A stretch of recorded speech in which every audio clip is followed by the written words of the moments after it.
الذین آمنوا اتقوا اللہ وکونوا مع الصادقین، اے ایمان والو اللہ سے ڈرو اور سچے لوگوں کی صحبت اختیار کرو۔ سبحان اللہ۔ اللہ رب العزت نے اہل ایمان کو حکم فرمایا ہے کہ نیک لوگوں کی معیت، سچے لوگوں کی صحبت اور سنگت اختیار کرو، چونکہ جو چیز بندے کو اپنی محنت سے نہیں حاصل ہوتی وہ اللہ والوں کی صحبت سے حاصل ہو جاتی ہے۔ بے شک، سبحان اللہ۔ یہ پکی بات ہے۔ آپ دیکھیے کہ شیطان اگرچہ ایک شر کی طاقت کا نام ہے اور وہ کس قدر طاقتور ہے کہ نبی کریم صلی اللہ علیہ وسلم فرماتے ہیں پلک جھپکنے سے پہلے مشرق سے مغرب، مغرب سے مشرق جا بھی سکتا ہے، آ بھی سکتا ہے۔ اتنی بڑی طاقت کا مالک ہے، لیکن اس کی ساری طاقتیں شر پر مبنی ہیں، ساری طاقتیں فساد پر مبنی ہیں۔ اتنی طاقت ہونے کے باوجود جب رب کائنات کی بارگاہ سے غم درگاہ ہوا، اللہ نے اپنی بارگاہ سے بھگا دیا، لعنت کا طوق اس کے گلے میں پہنا دیا اور قیامت تک کے لیے اپنے پھٹکار کو اس پر نازل کیا، تو وہی شیطان بھی کہنے لگا مولا تو نے اپنی بارگاہ سے مجھے بھگا دیا ہے، میں سب کو گمراہ کروں گا الا عبادت منهم المخلصین، مگر جو تیرے چنے ہوئے بندے ہیں ان پر میرا بھی بس نہیں چلے گا۔ سبحان اللہ۔ تیرے چنے ہوئے بندوں پر، تیرے برگزیدہ بندوں پر، تیرے مقبول بندوں پر، محبوبان خدا پر، مکرمان بارگاہ الہی پر، اولیاء اللہ پر، ان اللہ کے پیارے اور محبوب بندوں پر میرا بھی بس نہیں چلے گا۔ اللہ نے فرمایا بدبخت، اگر تیرا بس نہیں چلے گا سن لے، میں بھی اپنے بندوں سے کہہ دوں گا اے میرے بندو کونوا مع الصادقین، سچے لوگوں کی صحبت تم اختیار کر لینا، شیطان کے شکنجے سے میں تمہیں بچا لوں گا۔ سبحان اللہ، سبحان اللہ۔ شیطان کے چنگل سے میں تمہیں محفوظ رکھوں گا۔ اللہ کے گرامی، اللہ والوں کی صحبت کا یہ مقام ہے کہ شیطان اتنی طاقت کے باوجود اللہ والوں پر اس کا بس نہیں چلتا، جو اللہ کے مقبول اور برگزیدہ بندے ہیں، اللہ کے محبوب اور پیارے بندے ہیں، شیطان بھی بے بس ہو گیا۔ میں نے کہا شیطان بے بس ہو گیا، پر شیطان کے چیلے اب بھی لگے ہوئے ہیں۔ سبحان اللہ۔ شیطان تو بے بس ہے، اللہ والوں پر اس کی زبان بھی نہیں کھلتی۔ شیطان کے چیلے، ان کی زبان اللہ والوں پر کیسے کھل جاتی ہے؟ شیطان کو اتنا طاقت حاصل ہے کہ پلک جھپکنے میں مشرق سے مغرب، مغرب سے مشرق آ جا سکتا ہے۔ اور لوگ کہتے ہیں کہ نبیوں کے پاس یہ طاقت نہیں ہوتی، اللہ کے پیاروں کے پاس یہ طاقت نہیں ہوتی۔ میں نے کہا جو گمراہ ہو اس کو رب اتنا طاقت عطا کر دیتا ہے، اور جو ہاتھی بن کر آئے رب اسے کوئی طاقت نہیں دیتا۔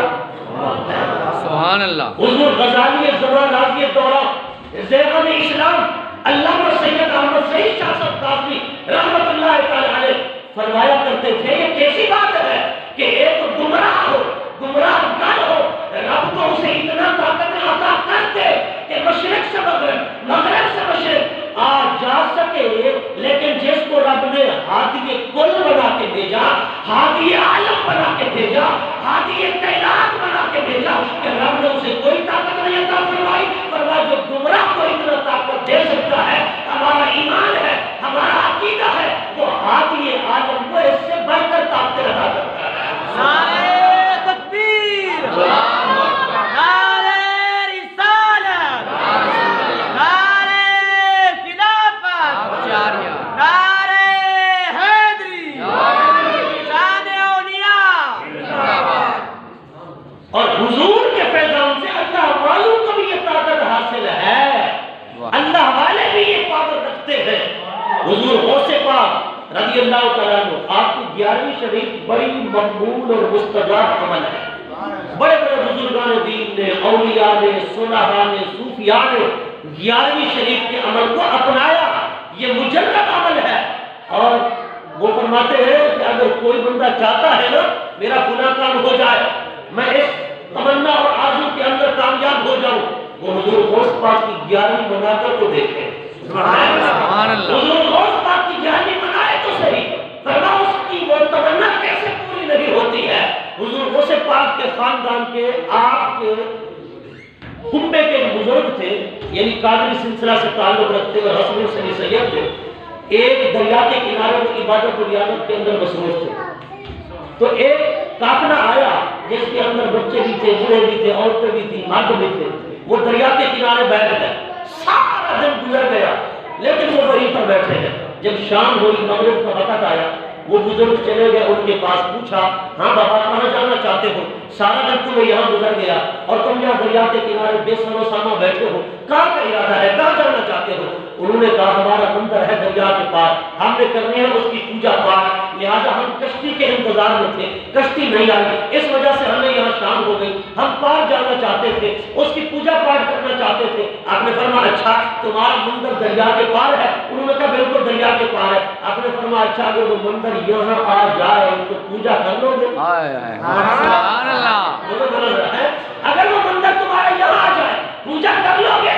انہوں نے کہا کیوں نہیں، اگر مندر یہاں آ جائے پھر تو ہمارے بارے بھی آئے ہو جائیں گے. آپ نے فرمایا اچھا آنکھیں بند کرو. انہوں نے آنکھیں بند کی ہو تو آپ نے فرمایا آنکھیں کھولو. جب انہوں نے آنکھیں کھولی جو مندر اس پار تھا اب وہ دریا کے اس پار تھا. سبحان اللہ. اب وہ دریا کے اس پار تھا. ان کی آنکھیں پھٹی کی پھٹی رہ گئی، ہکے بکے، حیران ششدر ہو گئے، متحیر ہو گئے. آپ نے فرمایا تمہارا مندر ہے؟ انہوں نے کہا مندر تو ہمارا ہے. کہا کرو نا پھر پوجا. انہوں نے کہا نہیں آپ پوجا اس کی نہیں کریں گے، آپ پوجا اس کی کریں گے جس کے اشاروں پہ مندر بھی دوڑ رہا ہے. سبحان اللہ. جس کے اشاروں پر مندر میں گھوم رہا ہے ہم تو پوجا اس کی کریں گے. آپ نے فرمایا میری پوجا کیسے کرو گے؟ میں کوئی معبود تو نہیں ہوں. فرمایا میں خود بھی تو کسی اور کا عابد ہوں. سبحان اللہ. میں بھی تو کسی اور کا عابد ہوں. وہ قدموں میں گر گئے. انہوں نے کہا اللہ والے جس کے آپ عابد ہیں ہمیں بھی اسی کا عابد بنا دیں، ہمیں بھی اسی کا عابد بنا دیں. کہتے ہیں نا اللہ اللہ کرنے سے اللہ نہ ملے.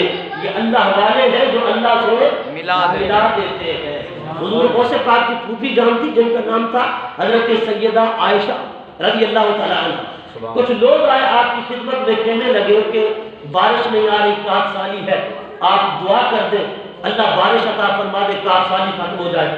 آپ اٹھیں، آپ نے جھاڑو ہاتھ میں پکڑا اور اپنے گھر کے صحن میں جھاڑو لگا دیا. آپ نے جھاڑو لگا دیا نا گھر کے صحن میں، پھر چہرہ کیا اوپر اور دعا کے لیے ہاتھ اٹھائے. آپ نے عرض کی مولا جھاڑو لگانا تیری بندی کا کام تھا، اب بارش برسانا تیرا کام ہے. سبحان اللہ. جھاڑو میں نے لگایا ہے بارش تو برسا دے، ورنہ بس زبان سے جملے نکلنے کی دیر تھی کہ چھما چھم بارش برس رہے ہیں. اور یہ حضور غوث پاک کے خاندان کے ولیوں کی شان ہے. میں نے کہا حضور غوث پاک کی شان کا عالم کیا ہوگا. اور یہ وہ اللہ والے ہیں جن کی گردن پر غوث پاک کا قدم ہے. حضور غوث پاک نے فرمایا قدم ہی حاضر ہی اللہ رقبت کل ولی اللہ، اللہ کے ہر ولی کی گردن پر میرا قدم ہے، میرا قدم ہے. جہاں جہاں اولیاء اللہ تھے سر جھکا دیے. اور حضور خواجہ خواجگان معین الدین اجمیری رحمۃ اللہ تعالیٰ علیہ صحراؤں میں جنگلوں میں مصروف عبادت تھے. جب ہوا نے اپنے دوست پر غوث اعظم کا پیغام اٹھایا اور صحرا میں پہنچایا اور ولی ہند کے کانوں میں آپ کا پیغام پہنچا، حضور خواجہ خواجگان نے اپنا سر جھکا دیا اور کہا یا غوث اعظم آپ کا قدم اللہ کے ہر ولی کی گردن پر ہے، بلالا راسی و بصری پر خواجہ معین الدین کے سر پر بھی ہے، آنکھوں پر بھی ہے. نعرہ تکبیر، نعرہ رسالت، نعرہ خلافت، نعرہ حیدری، شان اولیاء، نعرہ غوثیہ یا غوث اعظم، نعرہ غوثیہ یا غوث اعظم، نعرہ غوثیہ یا غوث اعظم. مسجد بھی جامع مسجد غوثیہ، واہ واہ. تذکرہ بھی غوثیہ، تذکرہ بھی غوثیہ. سبحان اللہ. سبحان اللہ. سبحان اللہ. حضور غوث پاک کا فیضان جس مسجد میں ہوگا نا وہ مسجد کبھی بھی غیر آباد نہیں ہو سکتی. سبحان اللہ. بے یہ شک. غوث اعظم کا خصوصی فیضان ہے. سبحان اللہ. حضور غوث پاک کا خصوصی فیضان ہے.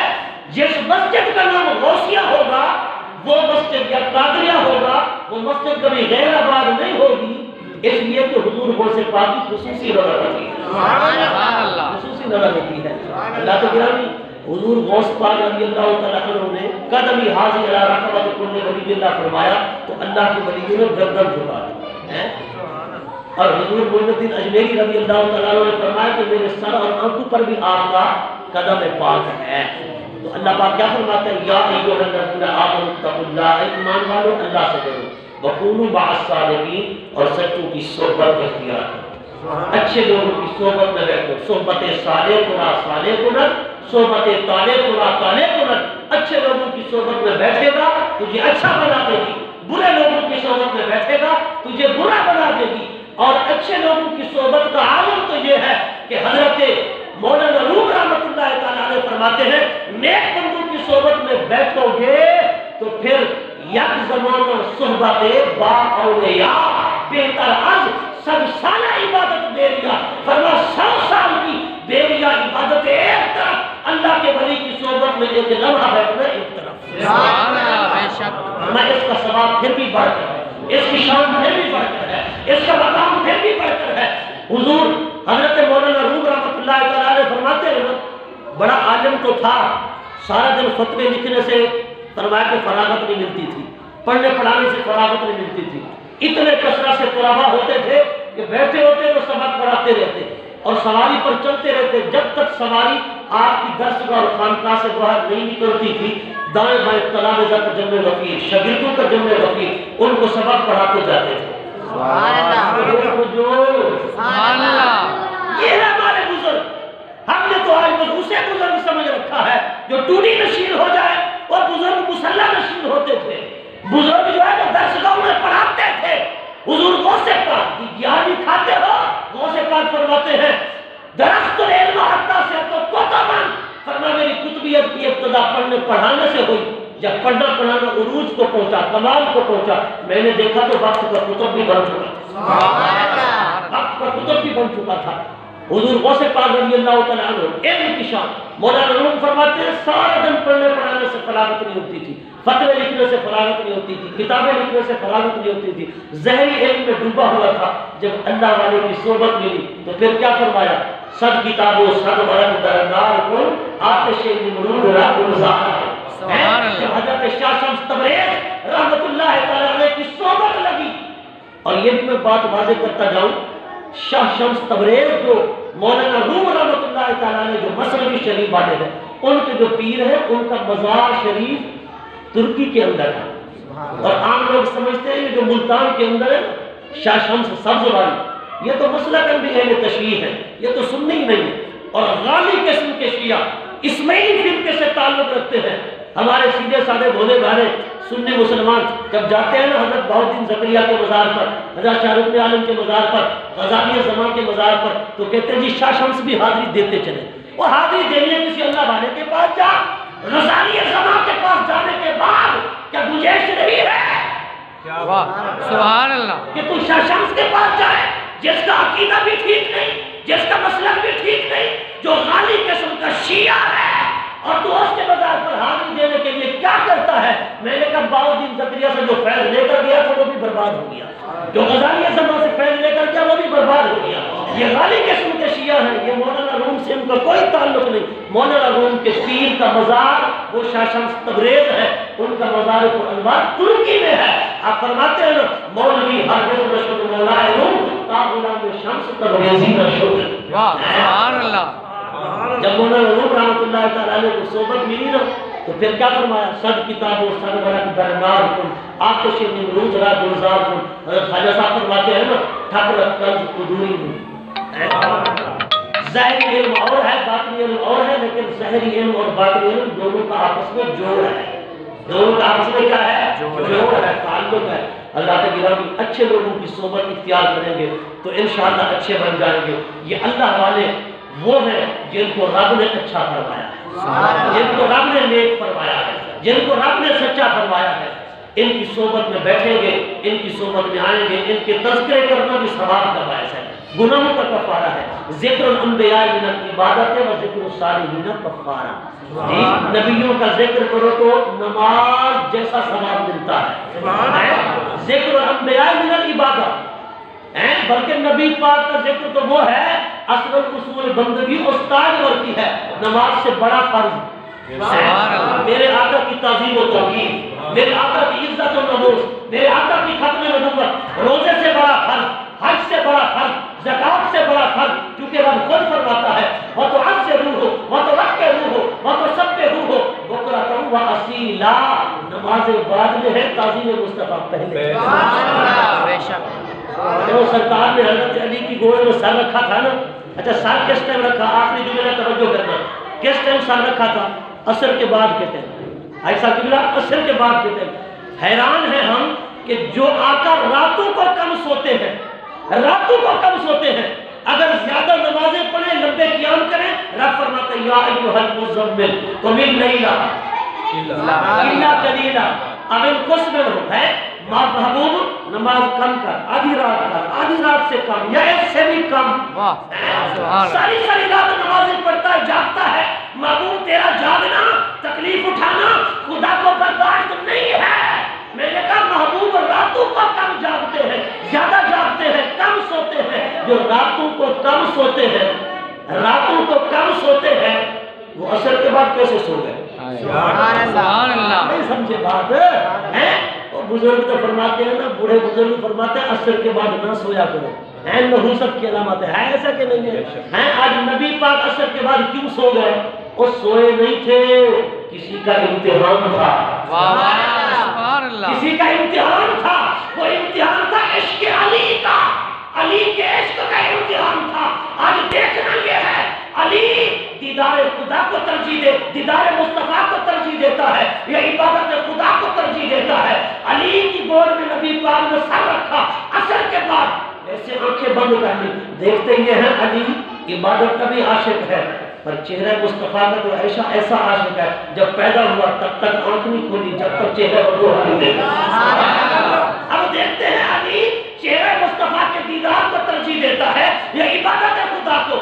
علی نے کیا کہا؟ علی نے کہا آقا ہمارا دین وہ نہیں کہ آپ کو چھوڑ کر عبادتیں کرتے رہے، آپ کو چھوڑ کر نمازیں پڑھتے رہے، آقا آپ آ جائیں تو پھر نماز بعد میں ہے، دیدار پہلے ہے۔ یا رسول اللہ پہلے نیاز ہے، بعد میں نماز ہے۔